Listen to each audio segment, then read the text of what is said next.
Alright, so this is a qiyi clock, except that it's been customized. I've added custom clock inserts, both the front and back. So it's Bocce from Bocce the Rock, which makes Bocce the clock, and on the side is Ruby from Oceanical. So if you haven't noticed, I really like anime, so that's why I made this. But while I was making these, I noticed that there were no templates at all, like on YouTube or anywhere. I mean, there was one, but it's like a really blurry image. So I decided to make my own. So yeah, the file for that is going to be in the description, and this video is just going to show you how to make one of these. So yeah. Alright, so first download the file that's in the description. It's the template file, and then go to this website, pixar.com. It's linked in the description. And then you click Pixar E, and then you open image and open up the file that you downloaded. So it'll give you this. It's the clock template. So the top layer here, it's all of the 12 o'clock indicators, and then the second layer, it's all of the other dial things, and then the third layer is the actual clock itself. So now what you want to do, you want to click a layer, add images layer, and then select the image that you want to use as your clock overlay. Okay, we'll just use this picture of Fubuki, because why not? So resize the image how you want it. I'll just make it fit.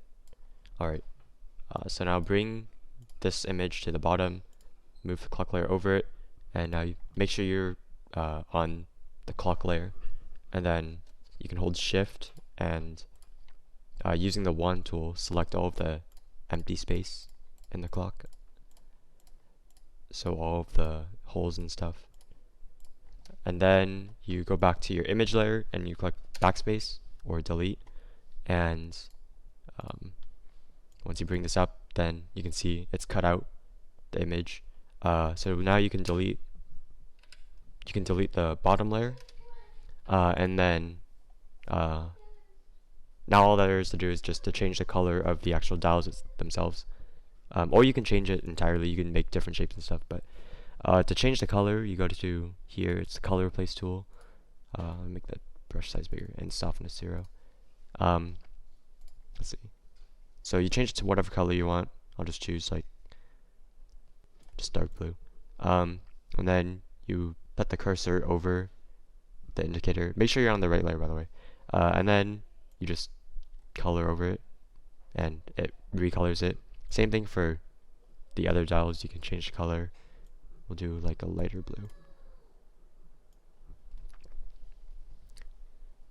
Yeah, that's basically it. And then once you're done, you just go File, Save, use PNG, and then save the image. So we'll just name it. Alright, so it's saved. Alright, so the next step is to actually resize the image and print it out. So what I did, I used Google Slides. So open up a new blank slide, go to File, Page Setup, change to Custom, and do 11 by 8.5 by 11 inches. Apply it. It's just a normal sheet of paper. And now you can upload an image from the computer. You open up your image, so there's the clock insert, and then you can go to Format Options, Size and Rotation, and I'll set the image size to 4 by 4 inches. So the clock is like 4.09 inches, like in diameter. So I found that 4 by 4 makes it the proper size. So yeah, I usually, when I make these, I copy paste it 4 times. So then I have 4 copies of the same thing, just in case if I mess it up when I cut it out. But yeah, so now we go to File, Print, and you can go to More Settings, and then Print using System Dialog here. So what I used photo paper to print out the clock insert, so then it's like higher quality than just normal copy paper. So here I have like a saved preset for this. So paper size letter, manual feed, because I had to manually add the photo paper to the printer, and then paper type, color laser matte 105G.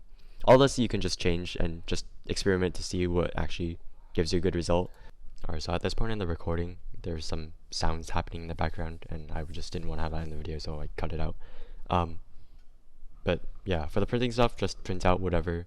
Just like do a bunch of tests with like different things to see what works, what settings work and stuff. And then for cutting out the actual thing, you can use like a hole puncher for the smaller holes, and also for the 4 center holes. But you might need to use a knife to make those holes bigger. And then for the actual dials themselves, you could just use a knife to cut that out.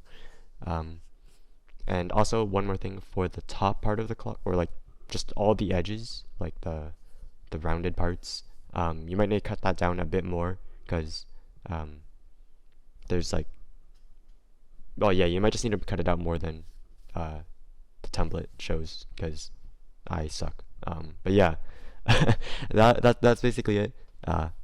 Thanks for watching this, I guess, and I hope that this was helpful.